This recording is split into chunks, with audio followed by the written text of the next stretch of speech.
యోసేపు బానిసగా కలిగినప్పుడు ఎవ్వరు కూడా యోసేపు గురించి ఎవరికి తెలియదు. కానీ దేవుడు ఆ యొక్క ప్రధాని చేసిన తర్వాత యోసేపు గురించి తెలియని వారు ఐగుప్తులో లేరంట. అంత గొప్పగా దేవుడు యోసేపును ఆ లోకానికి తెలిసేటట్లు ఆశీర్వదించారు. మరొకసారి చెప్తానండి, కొన్ని సంవత్సరాల క్రితం ఒక బానిసగా యోసేపు వచ్చినప్పుడు ఎవ్వరికి యోసేపు గురించి తెలియదు. ఆ బానిసలే అని కొంతమందికి ఏమైనా తెలిసేమో, 44 ఇంట్లో ఉన్న వారికి.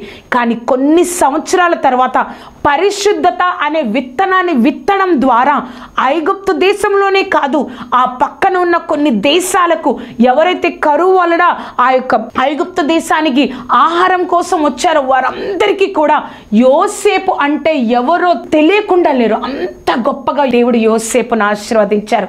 నువ్వు పరిశుద్ధత అనే విత్తనాన్ని నువ్వు విత్తుతావా, నువ్వేంటో ఈ లోకానికి దేవుడు తెలిసేటట్లు ఆశీర్వదిస్తారు.